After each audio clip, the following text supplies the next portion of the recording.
AITA for making my mom choose between me and her husband after what he did. I used to think my mom was the strongest person I knew. She raised me alone after my dad left when I was 6, and even though life wasn't easy, she somehow made it work. We didn't have much, but we had each other. For years, it was just the two of us against the world. Simple dinners, shared laughs, movie nights on the couch. I was her whole world, and she was mine. That's why what happened later still feels like a nightmare I can't wake up from. When I was 15, she met Mark. He was polite, stable, and seemed to genuinely care about her. I didn't trust him at first. Maybe it was jealousy, or maybe it was intuition. He was overly nice to me, always trying too hard. I remember him calling me champ and giving me little pats on the back like we were already family. My mom would smile and tell me to give him a chance. I tried, I really did. I didn't want to be the reason she was unhappy. After years of watching her struggle, she finally seemed to have someone to lean on. They got married a year later, and everything started to shift. It wasn't sudden, just little things. He started commenting on how I should respect my mother more, even though I never disrespected her. He began to control small aspects of our lives. When the TV could be on, how long the lights stayed up, even what I should wear to family gatherings. My mom brushed it off as him being old-fashioned. I told myself to ignore it too. When I turned 17, the comments became sharper. He'd insult my friends, call them losers or bad influences. He'd mock my grades, even though I was doing fine in school. My mom never confronted him. She'd just look down, as if she couldn't find the strength to disagree. I think she was scared of losing him, or maybe she believed keeping the peace was better than fighting back. I started spending more time out of the house. Work, school, anywhere but home. But one night, everything snapped. It was late, around 1 a.m. I had just gotten back from a friend's house after studying. My mom was asleep, and Mark was sitting in the living room, drunk. The TV was on some sports channel, volume low. He looked at me and smirked. "You think you're a man now, huh?" he said. I didn't answer. I just wanted to get to my room. But he stood up and blocked my way. The smell of alcohol hit me like a wall. He started saying things about my mom. Disgusting things, things no kid should hear. He said she was only with him because she couldn't do better. He laughed like it was a joke, but I could feel the venom in his words. I told him to shut up. That's when he shoved me. Hard. I stumbled backward into the wall. My chest burned with anger, fear, everything all at once. I wanted to hit him, but I froze. He leaned close and said, "This is my house, boy. You follow my rules." My mom came out then, startled by the noise. She looked between us, her face pale. I waited for her to yell at him, to defend me, but she didn't. She just told me to go to bed. I couldn't believe it.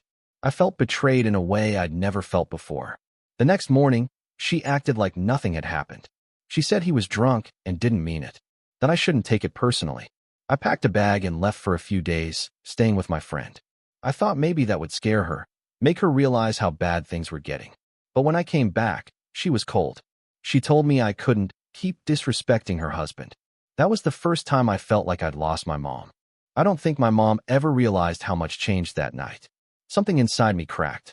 I still lived in that house, but emotionally, I'd already moved out. Every word Mark said grated on me. Every fake smile from my mom felt like a betrayal. It was like she'd chosen him over me, even though I hadn't asked her to choose, not yet. I spent my senior year counting the days until I could leave for college. Mark never apologized. In fact, he acted like nothing happened. Sometimes he'd make small comments under his breath when my mom wasn't around. "Your mother deserves better than a lazy kid like you. Or you think you're special just because you're her son." It was constant, quiet poison. I wanted to tell her, but every time I tried, she'd tense up. "Please, don't start," she'd say. Or, "You're making things harder than they are." I stopped trying. When I left for college, I barely looked back. I remember hugging her goodbye at the bus station. Her eyes were wet, but I couldn't bring myself to comfort her. I just said, "I'll call you," and left. For the first few months, I didn't call much. I told myself I was busy with classes, but the truth was, I didn't know how to talk to her anymore. She'd chosen to stay with a man who treated me like garbage. What could we possibly talk about? Then one night, she called out of the blue. Her voice was shaky. "Mark's been laid off," she said.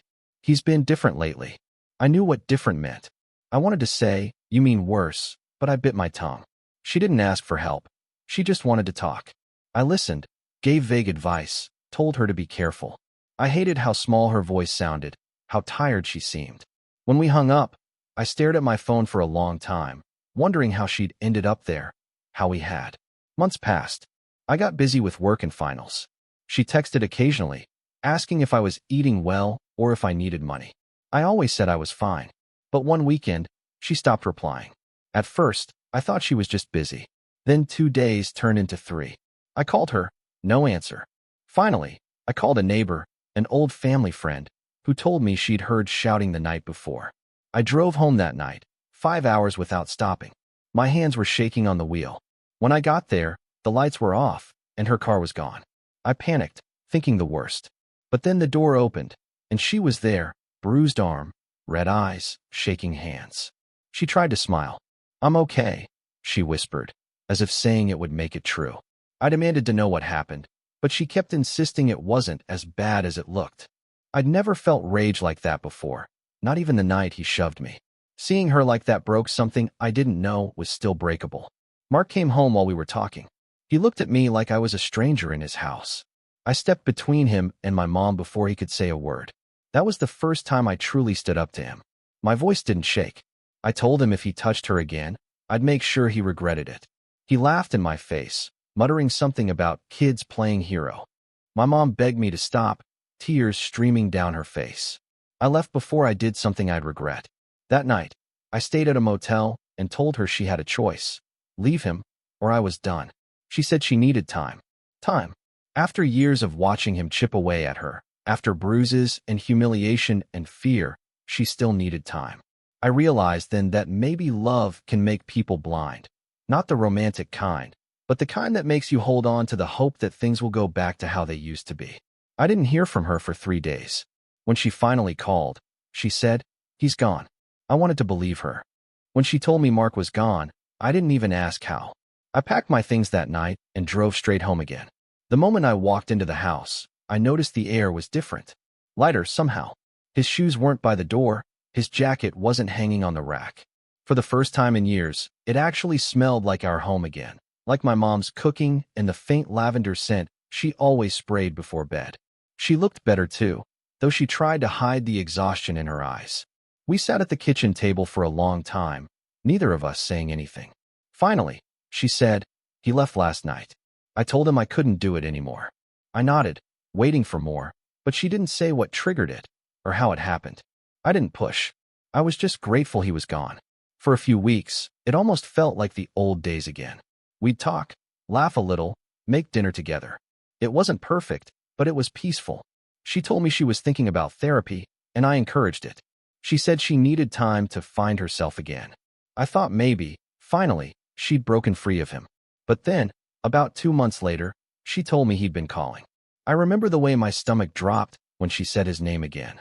"He just wants to talk," she said quickly, seeing my expression. "He says he's sorry, that he's been going to meetings, that he's changing." I felt anger rising in me like fire. "You're not actually talking to him, are you?" I asked. She hesitated just long enough for me to know the answer.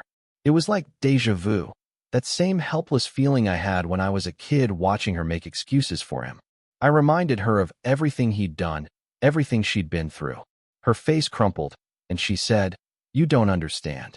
He wasn't always like that. We had good moments too." That line, "We had good moments too," it's something I'll never forget. It was like watching someone clutch shards of glass and calling it love because they once sparkled. Over the next few weeks, I noticed small changes again. She stopped answering when I called sometimes. When I visited, she seemed distracted.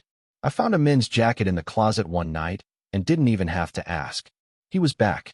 I didn't yell at her, though I wanted to. I just stared at her and said quietly, "So this is what you chose." Her eyes filled with tears, but she didn't deny it. "He's different now," she whispered. "He's really trying." I walked out that night without another word. After that, I couldn't go back. I tried focusing on work, pretending she wasn't making the biggest mistake of her life. But every time she called, every time I heard her voice tremble, I knew exactly what was happening. I just didn't want to admit it. I wanted to believe she'd find her way out eventually. Then, one night around 2 a.m., my phone rang again. It was her neighbor. "Your mom's been taken to the hospital," she said. The world went quiet. I don't remember driving there. I don't remember parking or walking into the emergency room. I only remember the sight of my mother lying on that bed, bruised, pale, eyes half open but not really seeing me. The doctor said she'd fallen. But when I looked at her injuries, I knew better. The nurse's eyes told me she knew too. That night, while she slept, I made a decision I didn't think I'd ever have to make. I sat in that hospital room for hours, just watching her sleep. The sound of the monitor beeping was the only thing keeping me anchored. I wanted to scream, to break something, to find Mark and make him pay for every bruise on her body. But instead, I just sat there, numb. Because I knew, deep down, that as long as my mom still loved him, nothing I did would truly fix it. When she woke up, she tried to smile, like she always did. "It's not as bad as it looks," she whispered, her voice hoarse. That line again. The same lie she'd been telling herself for years. I took her hand, but she winced from the pain. "Mom," I said quietly, "he's going to kill you." She turned her face away, tears gathering in her eyes. "I know," she said. And then, even softer, "But I don't know how to leave." Those words broke me. She wasn't weak, not really. She was trapped in something that had wrapped around her like a vine, tightening every time she tried to breathe. When the nurse stepped out, I looked at her and said, "If you go back to him, I'm gone. For good this time. No calls, no visits. You'll never see me again." My voice shook, but I meant every word. I could feel the anger, fear, and grief all tangled inside me like one twisted knot. She didn't answer. The next morning, I went to the police. I gave them everything, photos of her bruises, the texts she'd sent me about him apologizing, even the recordings I'd secretly made of him yelling. They filed a report and said they'd look into it. But I could tell from their tone that they'd heard it all before. I wanted to believe justice would do something, but I knew better. So I did something I'm not proud of. I found Mark myself. He was at the bar near his old job, the same one he always went to. I walked in and sat across from him. He looked surprised at first, then smug. "Come to check on your mom's boyfriend?" he said. I didn't speak. I just stared at him. There was something eerie about how calm I felt. I told him that if he ever went near her again, if I even heard his name in her life, I'd make sure he regretted it. And I didn't mean with words. I meant it in a way he understood. His smirk faded. He tried to act tough, but his hands trembled slightly as he picked up his drink. I think he saw something in my eyes that told him I wasn't bluffing. I left without another word. For a while, things were quiet. My mom stayed with me for a few weeks after she was discharged. She was quiet, fragile, like a shadow of the woman who raised me. But slowly, she started to come back. She cooked again, watched her shows, laughed a little. I thought maybe I'd done the right thing after all. Maybe fear was the only language Mark understood. But peace never lasts in stories like ours. One afternoon, I came home from work and found her sitting on the couch, her hands shaking, eyes red from crying. "He called," she said. My stomach dropped. "I told him not to," she added quickly. "I told him I can't talk to him." "But," she stopped, her voice breaking. "He said he knows where we live." I felt a cold wave of dread wash over me. I told her to stay inside, to lock the doors. That night, I barely slept. I kept waiting for a noise, a knock, a window breaking, something. But nothing came. A week passed. Then another. Nothing happened. She started to relax again, and I pretended to, too. Until the night someone slashed my car tires outside the apartment. When I saw the slashed tires, something inside me snapped. It wasn't just fear. It was the confirmation that no matter what I did, he wasn't going to stop. He'd keep circling us like a predator, waiting for the moment my mom's defenses crumbled again. And I knew she'd let him in if he pushed long enough. Love, guilt, dependency, whatever it was, he had his claws too deep in her. I didn't call the police this time. I knew how that would go. Another report, another warning, another nothing. Instead, I found out where he was staying, a motel just outside of town. A friend from high school worked nearby and told me he'd been bragging about getting his woman back soon. That was all I needed to hear. I went there at night. I didn't have a weapon. I wasn't thinking that far ahead. I just wanted to scare him, to make him understand that he'd gone too far. When I got to his room, the door was cracked open. I pushed it gently, and there he was, sitting on the bed, watching TV, half drunk like always. He looked up and smirked when he saw me. "You really think you can keep her from me?" he said. "She'll always come back." That sentence was the last straw. I grabbed him by the collar, slammed him against the wall, and told him if he ever came near her again, I'd make sure he disappeared. He laughed, actually laughed, and said, "You're just like your old man, all talk." I don't know what happened next. It was like something inside me went black. I remember pushing him, hearing something crash, and him yelling. Then I just remember walking out, my hands shaking, my heart pounding so hard it hurt. I didn't look back. I didn't want to know what damage I'd done. I just wanted to leave that version of myself in that room. When I got home, my mom was waiting on the couch. She looked at me like she already knew. "What did you do?" she whispered. I didn't answer. I just told her it was over, that he wouldn't bother her again. The next morning, the police came. They said Mark had been taken to the hospital, broken ribs, a concussion, but alive. He told them I'd attacked him, but there were no witnesses. They couldn't prove anything. I denied it, of course. They warned me to stay away from him, and that was that. My mom was silent for days. When she finally spoke, her voice was flat. "You shouldn't have done that," she said. I looked at her, exhausted. "You shouldn't have let him hurt you." We didn't talk much after that. She moved out a month later, saying she needed space to think. I think part of her was afraid of me now, or maybe she just couldn't bear to face what we'd both become. A few months later, she called to tell me she was moving to another city for a fresh start. I told her I was happy for her, but deep down, I knew she'd never really be free. Not from him, not from me, not from the ghosts of everything that happened in that house. Sometimes, late at night, I replay that night at the motel in my head. I tell myself I did what any son would do. I tell myself I protected her. But then I think about the look in her eyes afterward, the disappointment, the fear, and I wonder if I just became the very thing I was trying to destroy. Maybe I saved her. Maybe I ruined us both. I'll never really know. So, am I the asshole?